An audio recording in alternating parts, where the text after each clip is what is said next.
सल्लु अलल हबीब सल्लल्लाहु ताला अला मुहम्मद सल्लल्लाहु अलैहि वालिहि वसल्लम। अल्हम्दुलिल्लाह अय्याम क़ुरबानी जारी हैं और क़ुरबानी ये एक बड़ी अहम इबादत है। अब ये मालूम होना ज़रूरी है कि क़ुरबानी किस पर वाजिब है और किस पर वाजिब नहीं, ये ज़रा सा क्लियर होना ज़रूरी है। पहले तो सबसे पहले क़ुरबानी की तारीफ़ याद रखें कि क़ुरबानी कहते किसे हैं।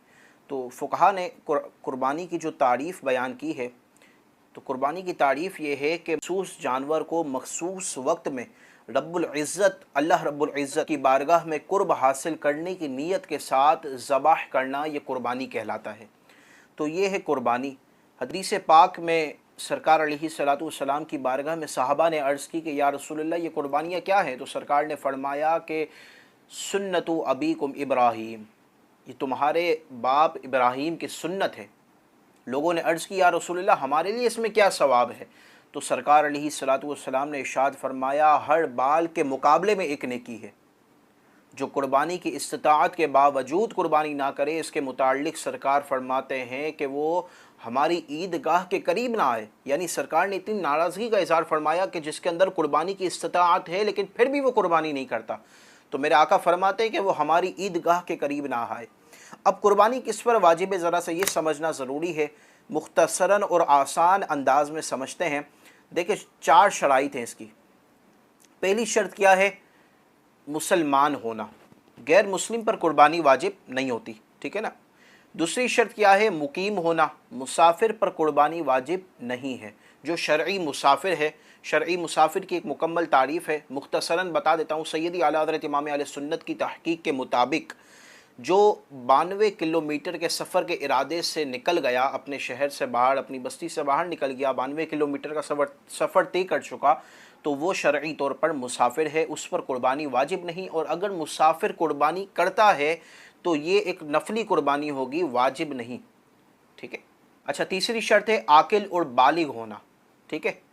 जो शख्स आकिल और बालिग है उस पर कुर्बानी वाजिब होती है। और चौथी शर्त है मालिक निसाब होना, ठीक है ना, निसाब का मालिक होना। अब ये याद रखें कि अगर ये शराइत जो ज़िक्र की गई, ये अगर मर्द में पाई जाएंगी तो मर्द पर कुर्बानी वाजिब है, अगर औरत में पाई जाएंगी तो औरत पर कुर्बानी वाजिब है, और अगर दोनों में ये शराइत पाई जाएँ, मर्द और औरत में ये शराइत पाई जाएँ, तो इन दोनों पर अलग अलग कुर्बानी वाजिब होगी। अब ये ज़रा सा समझिए कि मालिक निसाब कौन होता है। मालिक निसाब की क्या तारीफ़ है?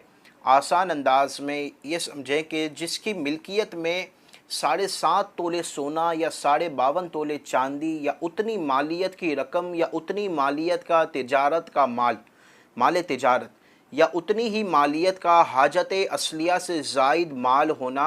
यानी हाजत असलिया से मुराद ये है कि जिनकी उमूमन इंसान को ज़रूरत पड़ती है, जो ज़रूरियात ज़िंदगी से जो चीज़ें ताल्लुक़ रखती हैं, उन्हें हाजत असलिया कहा जाता है। जैसे मिसाल के तौर पर रिहाइश का घर है, ये हाजत असलिया है। इसी तरह पढ़ने की किताबें हैं, ये भी हाजत असलिया में शामिल हैं।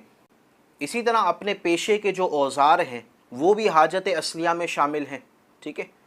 और इस्तेमाल की गाड़ियाँ हैं या मोबाइल फ़ोन है, इस्तेमाल के टीवी हैं, रिहाइशी मकान है, ये सब चीज़ें क्या हैं? हाजत असलिया में शामिल हैं। अब मिसाल के तौर पर अगर किसी शख्स के पास 2 फ्लैट हों, ठीक है ना, एक फ़्लैट तो रिहाइश है जिसमें वो रहता है, दूसरा फ्लैट ये है कि ना उसमें रहता है, ना वो किराए पर है, ठीक है, और ना ही उसे बेचने की नीयत है, ठीक है। तो अब क्या है कि अगर उसकी मालियत भी 52.5 तोला चांदी जितनी बन जाती है तो उस पर शख्स पर भी कुर्बानी वाजिब होगी।